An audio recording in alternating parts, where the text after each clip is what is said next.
Why does true love feel so intense? Why does it feel like you're losing control, as if you're being swept away by something bigger than you? Alan Watts, the British philosopher who helped bridge Eastern philosophy and Western thought, believed that this feeling is not only natural, it's necessary.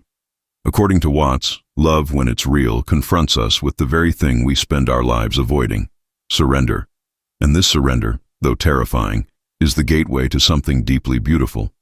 From the moment we are born, we are taught to hold on to certainty, hold on to security, hold on to control. But love, true love, comes like a wave that knocks us off our feet. It doesn't ask for permission. It doesn't wait for you to feel ready. It simply arrives. And when it does, something remarkable begins to happen inside you. You start to feel exposed. You feel vulnerable, even powerless. But that's the exact moment when love begins to do its real work, breaking down the walls you've spent your whole life building. Alan Watts often used metaphors from nature to explain life's deeper truths. He described love as something like water. Try to grasp it and it slips through your fingers. But let it flow, and it nourishes everything it touches. Love isn't something we can possess. It isn't a contract or a prize to be won. It's a process, a movement, a surrender. And that's why it can feel like losing control. Because love is not control, it's connection. Most people aren't afraid of love itself. They're afraid of what love demands, letting go of the illusion that we are in charge. Love requires us to drop the mask, to step away from the ego's fortress of certainty, and to say, "Here I am," without armor. That kind of emotional honesty feels dangerous to the ego, but it is healing for the soul. When Alan Watts spoke of love, he didn't speak of it as something neat or orderly. He spoke of it as something wild and divine, something that overwhelms logic, overrides fear, and pushes us into deeper awareness. In his view, true love is a kind of spiritual awakening. It brings us face to face with the truth that life is not something to be controlled, but something to be experienced, deeply, fully, and without guarantee. That's why love feels so powerful. Not because it's always pleasant, but because it strips away what's false. It confronts us with our own fears and illusions, and in that confrontation, something shifts. We begin to see that what we thought was losing control is actually finding our truest self. It's the moment when we stop pretending and start feeling. It's the moment when we say yes, not just to another person, but to the mysterious, uncontrollable flow of life itself. So if love has ever made you feel unsteady, uncertain, or even afraid, you're not broken. You're not weak. You're just human. And maybe, just maybe, you're on the edge of something extraordinary. Now I'd love to hear from you. Has love ever made you feel like you were losing control in a beautiful or frightening way? Share your experience. Just a sentence or two. Here's a simple comment you can leave. I've felt this before. Love made me feel completely out of control, and I didn't know whether to run or stay. Go ahead and write it down below. I'll be reading. Alan Watts and the Paradox of Control. Alan Watts believed that one of the greatest misunderstandings of our time is the belief that we can, or even should, control love. In the modern world, we're taught that love should be something we manage, something we define, something we measure and secure. We talk about making relationships work, as if love is a machine that needs fixing, oiling, and adjusting. But Watts challenged this view with radical clarity. He said love is not a problem to solve. It is a mystery to surrender to. According to Watts, the more we try to control love, the more we sabotage it. This is the paradox. Love thrives in freedom, not in fear. It blossoms when we allow it to be wild, untamed, unpredictable. When we try to possess someone, to tie them down with expectations, conditions, or rules, we turn love into something it was never meant to be, a cage.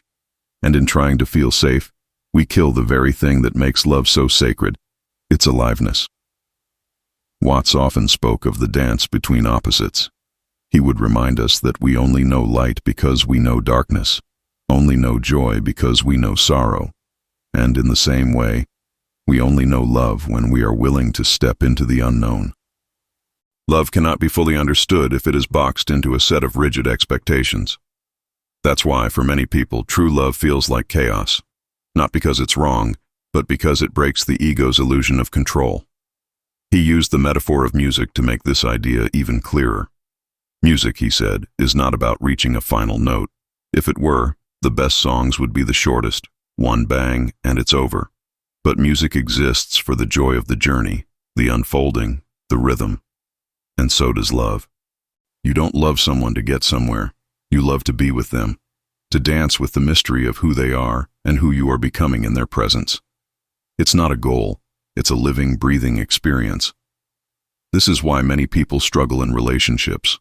They enter with plans, checklists, timelines. They want clarity and certainty. They want to know where things are going. But love doesn't work like that.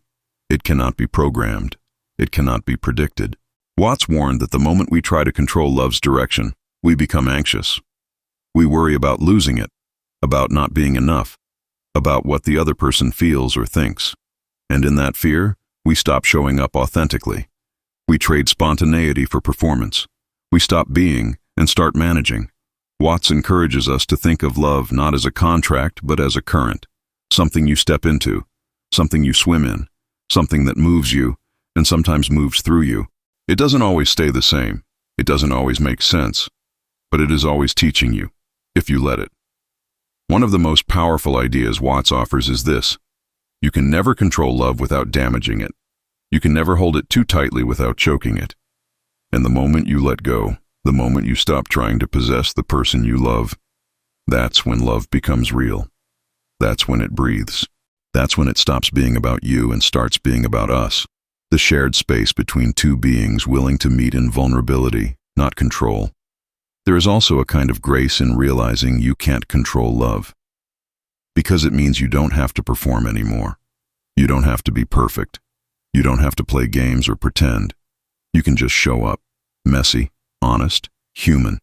And in doing so, you create the only space where real love can exist, one of acceptance, flow, and truth.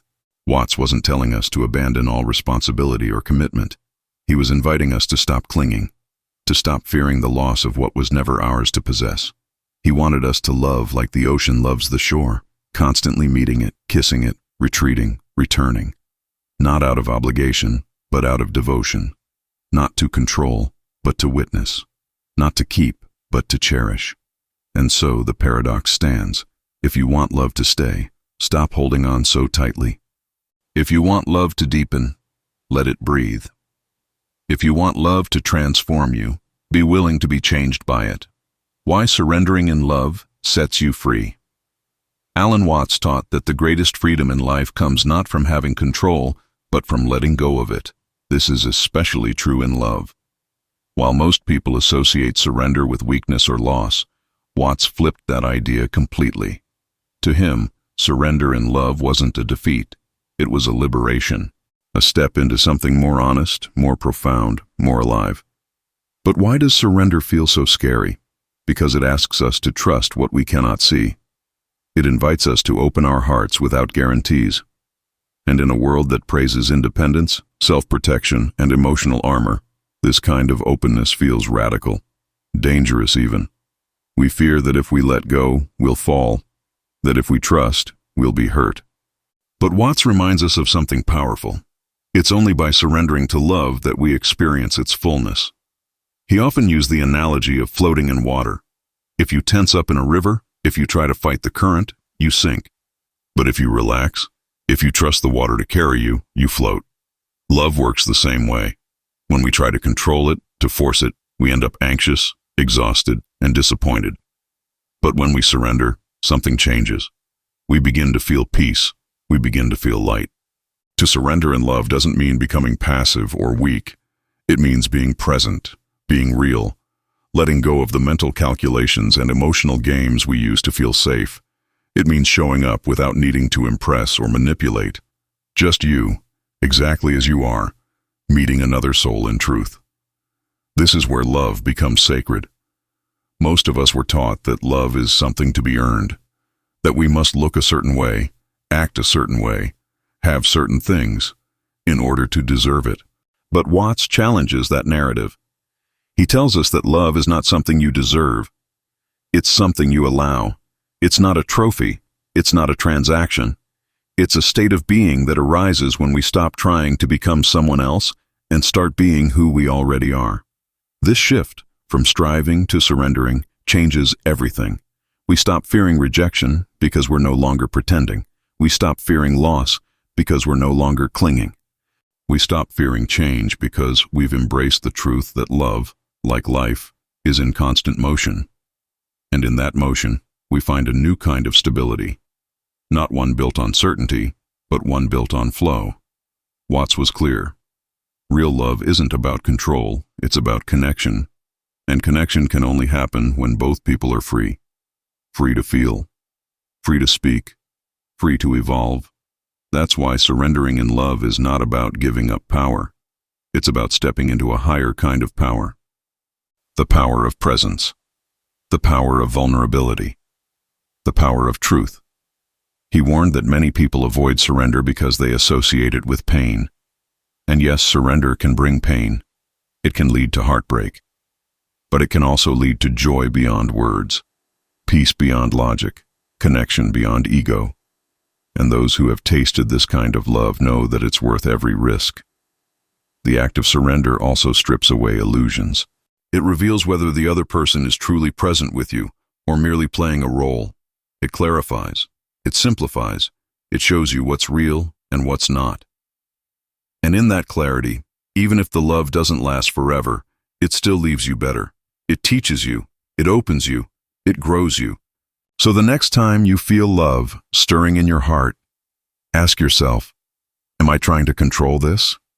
Am I trying to predict where it will go? Or can I let go and let love show me something I couldn't have planned? When you surrender in love, you stop chasing, you stop fearing, you stop hiding, you start living, you start loving not as an escape, but as an expression of who you truly are. As Alan Watts would say, you don't look out there for God, something in the sky, you look in you. The same is true for love. Look within, let go, and love will find its way through you as naturally as a river carves its path to the sea. The ego's fear of losing control in love. To understand why love feels like losing control, we must first understand the nature of the ego. Alan Watts often described the ego as a social construct, an idea of ourselves that we build over time. It's the mental image we try to uphold, the story we tell the world, and often, the story we tell ourselves. But the ego is fragile. It depends on predictability, identity, and a sense of being in charge. That's why love, especially real, soul-shaking love, terrifies the ego. Because love doesn't play by the rules of control. It plays by the rules of surrender. The ego thrives on the illusion that it can manage every aspect of life. It seeks safety in labels, plans, and categories.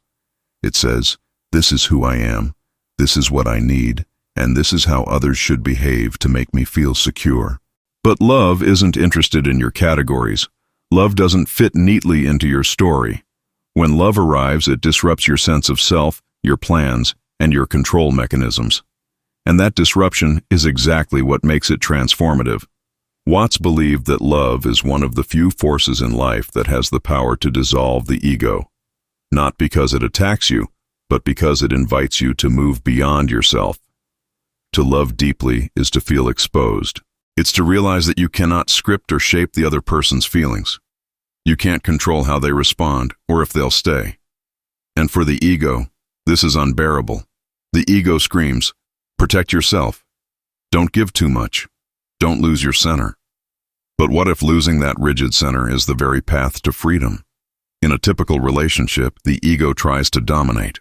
It asks, what do I get from this? How can I keep this person close? How can I make sure I won't be hurt? But love doesn't answer those questions directly.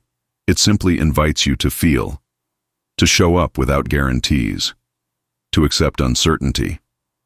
That's the part the ego can't stand. Alan Watts said that people often confuse the ego with their true self. They think, if I lose control, I lose who I am. But that's not true. What you lose is the idea of who you are. And what you gain is something much deeper, your authentic presence. That's what love touches. Not the persona, not the performance, but the essence of who you are underneath all that noise. Think about it. When you've truly been in love, weren't there moments when you felt suspended in time? When logic disappeared? When words fell short and all that mattered was the experience itself? That's not ego. That's presence. That's being. The ego steps out of the way, even if just for a moment, and what remains is real. This is also why love can trigger fear.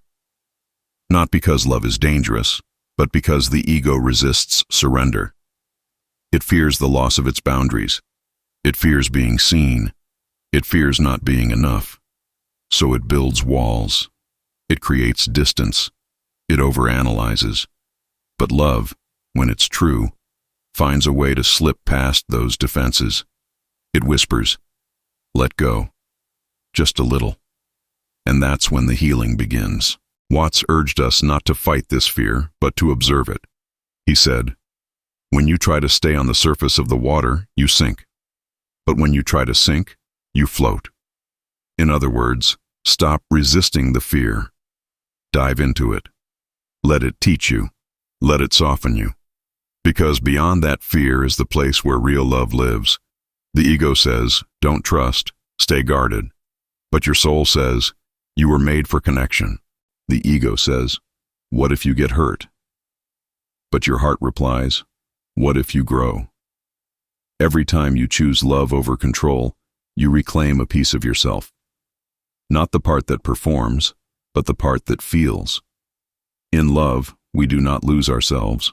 We lose the false self, the version built on fear, pride, and protection. What remains is raw, radiant, and real. So the next time you feel fear rising in love, ask yourself, is this fear protecting me, or is it preventing me from experiencing something deeper? And if it's the latter, maybe it's time to breathe and let go. Love is letting go. A final reflection. So why does true love feel like losing control? Because it is. And according to Alan Watts, that's exactly what makes it true love. In a world obsessed with certainty and control, love calls us into a different dimension, one where surrender is not weakness, but wisdom. One where giving yourself fully is not dangerous, but necessary. One where, paradoxically, losing control is how you find yourself. Watts believed that the purpose of love isn't to complete us or to fix our lives. The purpose of love is to awaken us, to shake us out of our carefully constructed identities and return us to something more honest, something more fluid, something more alive. And yes, that awakening can be frightening. It can feel like chaos. It can feel like falling. But maybe, just maybe, that fall isn't a failure. Maybe it's flight. When we try to hold on tightly, love slips through our fingers. But when we open our hands, when we stop grasping, we begin to feel something astonishing.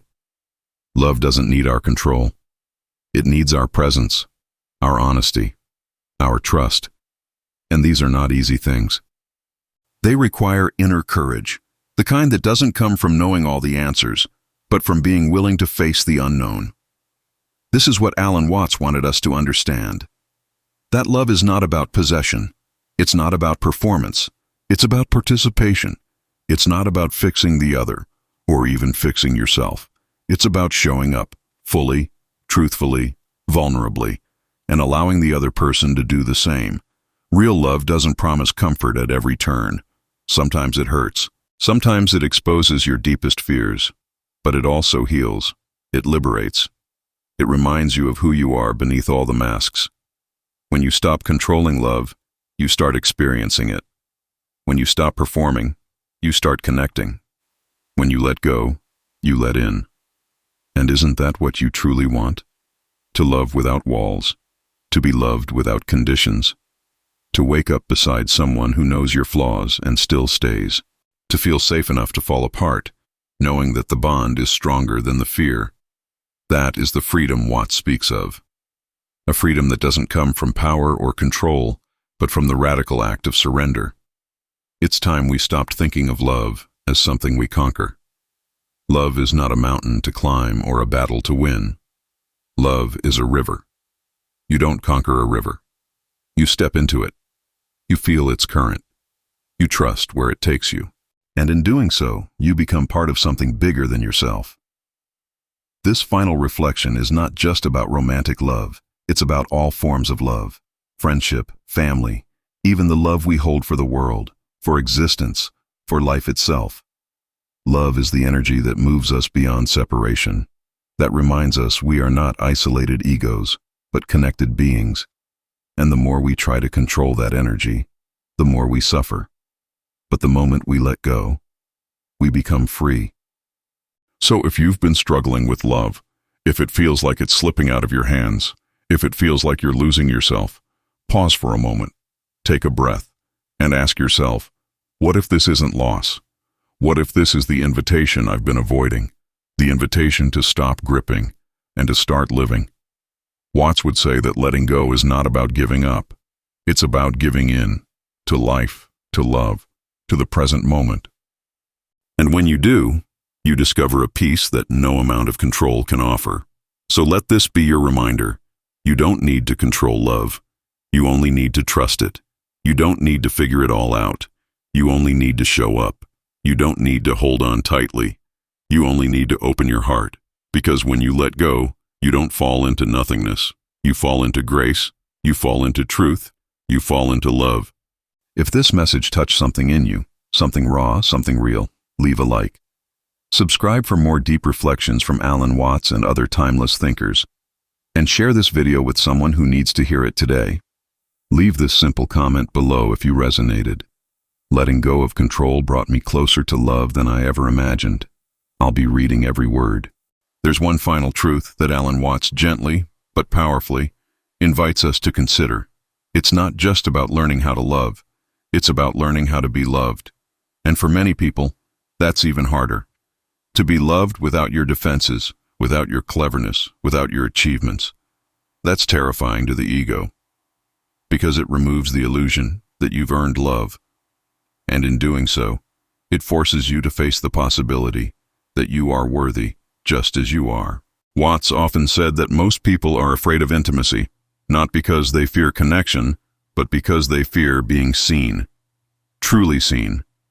When someone loves you without needing you to be anything but yourself, it confronts the ego with the idea that you've always been enough, that you don't need to perform, to prove, to control. You only need to allow. But allowing love in requires courage. It asks you to put down your mask, to let someone hold you when you're not strong.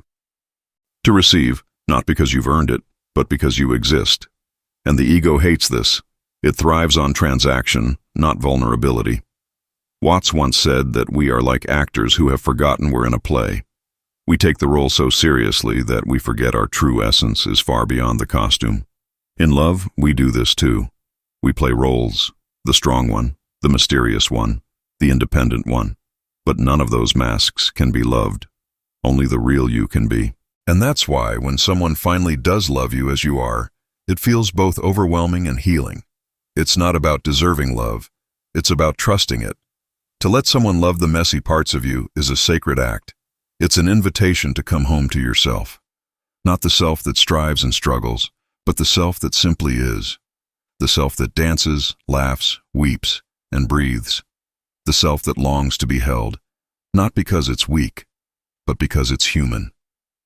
Watts reminds us that love, at its highest form, is not a bargain, it's a blessing.